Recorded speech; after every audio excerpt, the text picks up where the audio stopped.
Bonjour à toutes et à tous, ravi de vous retrouver toujours en direct depuis Marrakech, au cœur d'Apid, où pendant ces 2 jours, nous parlons du numérique et de ses nombreuses opportunités, des défis évidemment à relever sur l'ensemble du continent africain. On parle donc paiement, identité, cybersécurité et évidemment comment ne pas parler d'intelligence artificielle dans cet écosystème foisonnant. Alors quelles sont les opportunités de l'intelligence artificielle pour les gouvernements?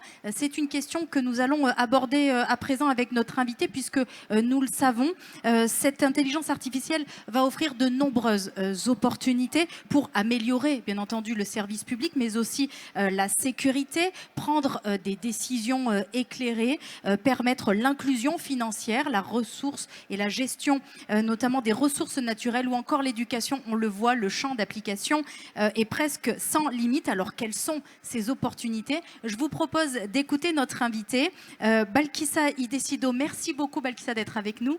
Merci Mélanie, et vraiment merci de m'accueillir aussi sur ce plateau. C'est un plaisir de vous avoir avec nous. Alors je le rappelle, vous êtes directrice des politiques publiques de l'Afrique subsaharienne chez Meta, et donc je vous propose qu'on essaye de décrypter, de mieux comprendre en quoi l'intelligence artificielle est aujourd'hui un véritable appui, un soutien auprès des différents gouvernements dans les missions qui sont les leurs et dans cette digitalisation de notre société. Alors on pense évidemment, je le disais, à l'amélioration des services publics. Ça se matérialise comment concrètement?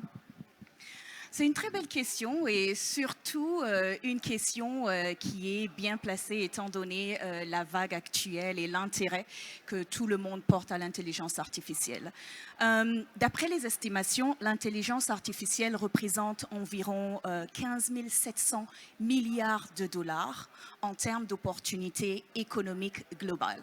Et ces mêmes études nous disent que l'Afrique pourrait en fait à elle seule avoir environ 1200 milliards de dollars, ce qui représente une croissance de 5,6% du produit intérieur brut. C'est énorme. Donc là, on voit déjà l'opportunité économique que l'intelligence artificielle représente pour le continent africain. Maintenant, en parlant des services publics de manière plus spécifique, pour répondre à ta question, Mélanie, on le voit dans plusieurs pays africains que déjà l'écosystème, notamment les startups, utilisent des modèles de fondationnels qui sont développés par différentes structures, notamment celles que je représente, Meta, pour affiner ces modèles et avoir leurs propres applications qui sont vraiment adaptées et qui répondent à des besoins bien spécifiques dans ces différents pays-là. Je pourrais donner quelques exemples, mais pour parler spécifiquement des services publics, on voit bien l'intelligence artificielle appliquée dans le secteur notamment de la santé, de l'agriculture, de l'éducation, et pourquoi même pas dans le secteur disons, pour l'amélioration des services aux citoyens. Et on le voit notamment en France, ils ont eu à utiliser l'AMA pour améliorer les services aux citoyens. Et nous, on travaille aussi avec plusieurs gouvernements africains en ce moment-là pour les soutenir dans le cadre du fine-tuning, donc de l'affinement, l'amélioration des modèles Lama pour pouvoir fournir aux citoyens divers services en fonction, bien entendu, des besoins dans ces différents pays-là. Quelles sont les autres applications de manière peut-être plus concrète, ou des illustrations qu'on pourrait avoir, puisque vous avez cette vision, je dirais, globale, périphérique sur l'ensemble du continent, pour nous permettre de mieux comprendre dans certains pays qu'est-ce qui est mis aujourd'hui en œuvre par les gouvernements avec le soutien, l'appui de l'intelligence artificielle? Il y en a une panoplie, mais je vais en citer quelques-unes. On a lancé en novembre de l'année dernière, l'AMA Impact Grant, qui en fait est une compétition durant laquelle, une compétition globale, et on a demandé aux startups de soumettre des projets en termes d'intelligence artificielle. On en a eu plusieurs venant du continent, et d'ailleurs l'Afrique représentait environ la moitié des structures qui ont remporté ce prix-là. Un exemple qui m'a marqué parmi ceux qui ont remporté le award, le grant, il y a notamment une application qui a été développée par une structure qui s'appelle Digital Green en collaboration avec One Acre Fund.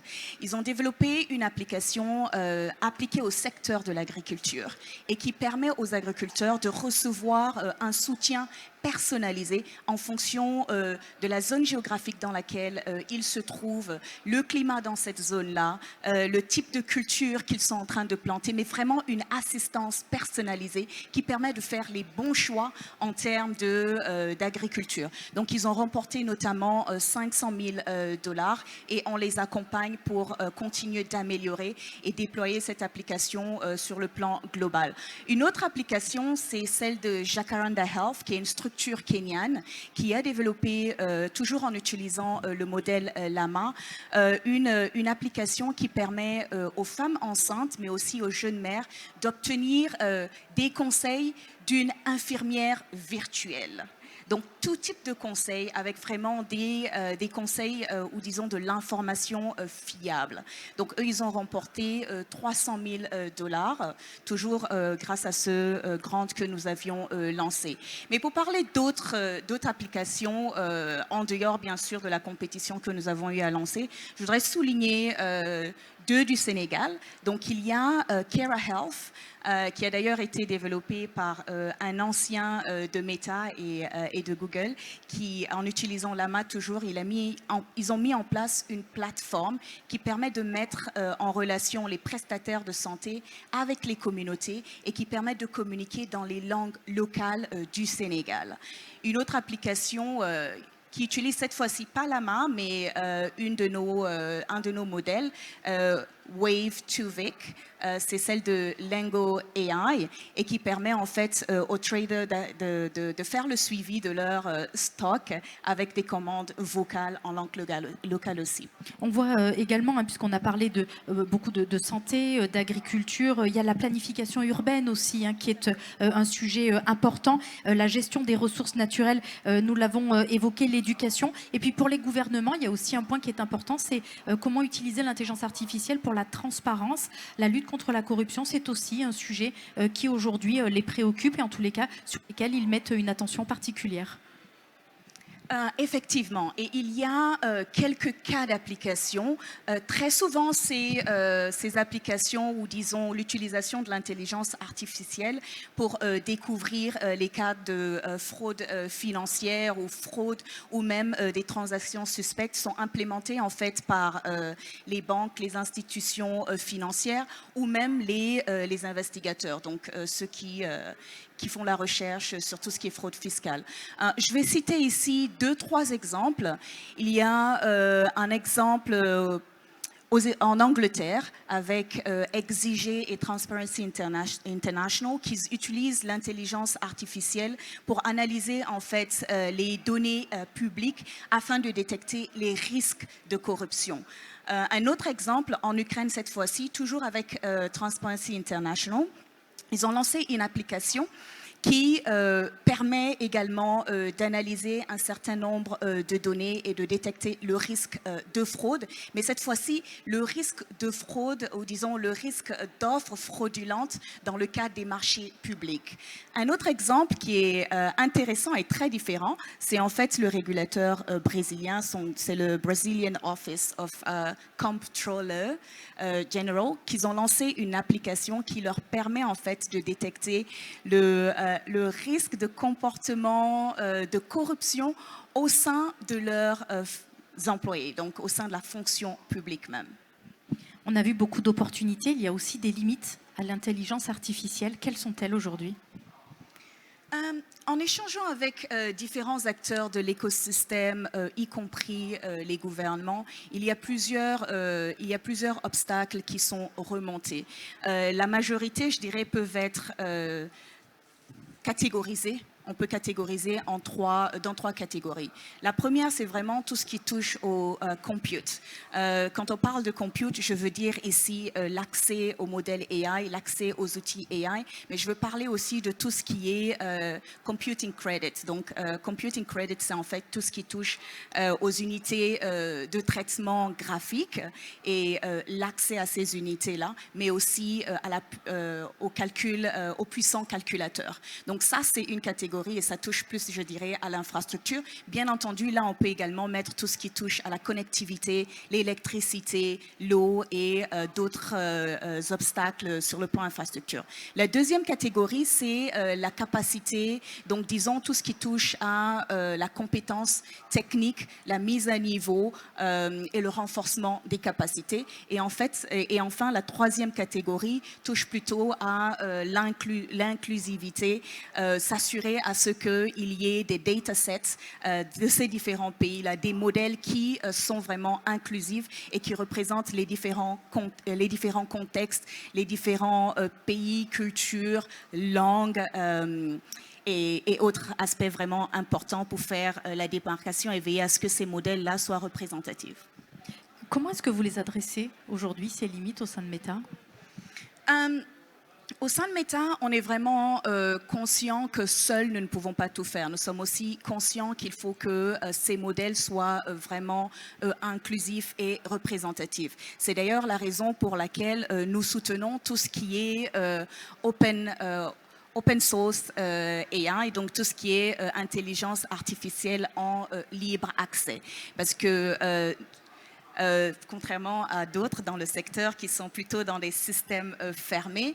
Ce que nous avons fait, c'est que nous avons développé plusieurs modèles, donc ce sont des modèles Llama, et nous avons ouvert ces codes d'accès-là, ce qui permet en fait aujourd'hui à tout le monde de pouvoir copier, télécharger, modifier, distribuer, construire des modèles à partir de ce modèle-là pour pouvoir en fait créer des solutions qui répondent à leurs besoins. Les modèles que j'ai mentionnés tout à l'heure sont des modèles qui ont été construits sur Llama.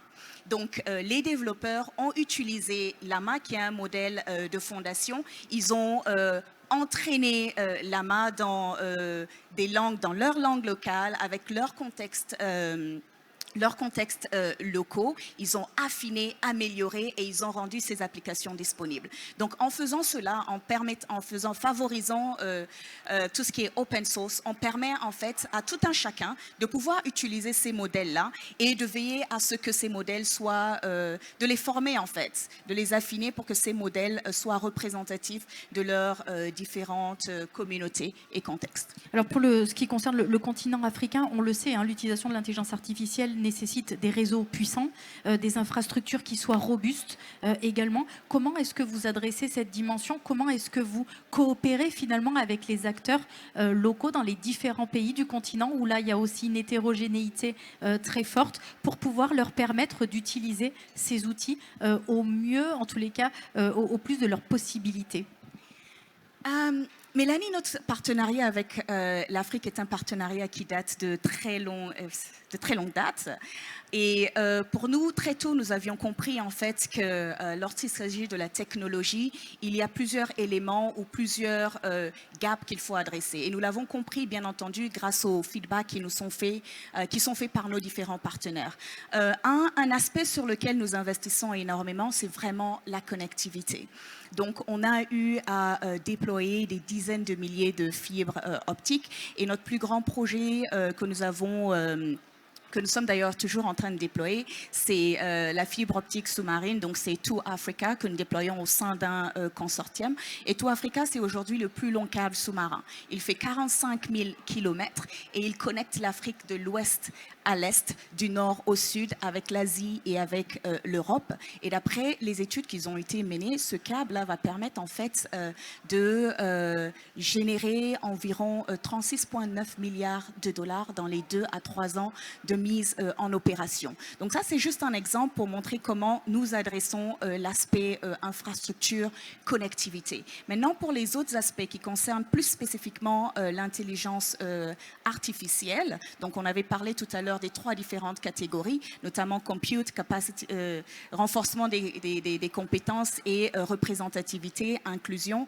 On a annoncé durant l'Assemblée générale des Nations Unies en collaboration avec d'autres partenaires et aussi le département d'État des États-Unis, un fonds, un partenariat pour l'inclusivité dans le secteur de l'intelligence artificielle qui en fait un fonds de 100 millions de dollars qui va permettre de soutenir notamment l'Afrique, l'Amérique latine et l'Asie du Sud-Est.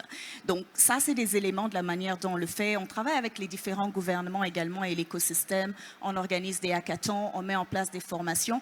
Il y a un master africain qui est le African Masters of Machine Learning qui a été lancé en 2018 et Meta faisait partie des premiers qui ont soutenu cette initiative et on a soutenu à une hauteur de 4 millions de dollars la mise en place de ce master et jusqu'à aujourd'hui on a nos experts qui sont à Paris, New York, Montréal et aussi dans la Silicon Valley qui vont dans cette école-là pour pouvoir donner des formations, faire du partage d'expériences et on soutient vraiment les startups à utiliser nos différents modèles pour créer les leurs et on continue à le faire de manière vraiment continuelle. Une dernière question, Balkissa, sur la protection des données, puisqu'on le sait, c'est un sujet qui est prégnant, bien sûr, pour les gouvernements, compte tenu des données particulièrement sensibles dont ils disposent. C'est aussi aujourd'hui une demande très forte des citoyens. Et donc, avec toute cette intelligence artificielle que l'on met au cœur des services, on a envie de vous demander comment vous adressez cette dimension avec une réglementation qui oblige de plus en plus. Comment vous également vous assurez finalement que les États gardent bien leur souveraineté? Une belle question pour finir. Lorsqu'il s'agit de la protection des données, y compris la souveraineté et même de la sécurité, je dirais encore que l'open source est véritablement la solution. Parce qu'avec l'open source, un gouvernement, une structure peut décider de former en fait le modèle avec ses propres données qu'ils ont collectées et mettre à disposition leur application. Mais cela veut dire en réalité que les données qu'ils utiliseront pour former le modèle, donc ici prenons le cas de Llama, ces données ne seront pas visibles aux autres, ni à Meta, ni aux autres. Donc, ils continuent de garder en fait ces données-là sécurisées et confidentielles, tout en les utilisant pour pouvoir créer leur propre modèle à eux, qui va leur permettre en fait de continuer à innover, mais répondre aux besoins des citoyens et des différentes communautés. Maintenant, nous collaborons avec les différentes parties prenantes lorsqu'il s'agit de la protection des données, notamment les autorités de protection de données dans les différents pays sur le plan global, mais aussi en Afrique. Et le message que je veux lancer ici, c'est qu'il faut vraiment pouvoir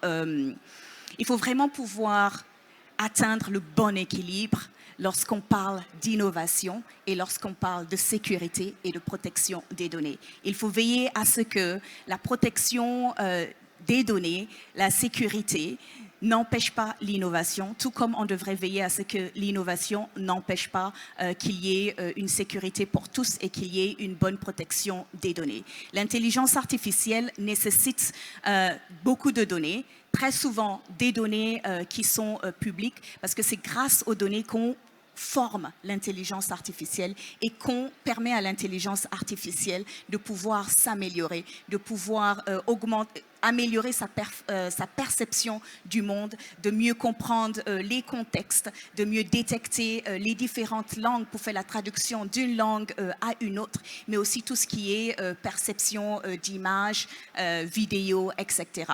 Donc il faut vraiment pouvoir atteindre le bon équilibre et maintenir cet équilibre-là. Et très souvent, ce que moi je dis, c'est que quand il y a une nouvelle innovation, il est important que le régulateur se mette dans une position d'observateur pour observer comment l'innovation est utilisée mais aussi comprendre comment cette innovation-là fonctionne avant même de pouvoir réguler. On ne peut pas réguler sans comprendre les forces, les faiblesses, sans comprendre les abus qui peuvent être en fait créés à travers la nouvelle innovation. Pour l'instant, moi je dirais que pour l'intelligence artificielle, il faut juste veiller à ce que l'humain soit au centre et il faut veiller à ce que l'intelligence artificielle ait en son centre également tout ce qui est éthique, en veillant à ce que les régulations, bien entendu, ne soient pas un obstacle pour l'intelligence artificielle et ne tuent l'intelligence artificielle avant même qu'elle ne voit véritablement le jour dans la région.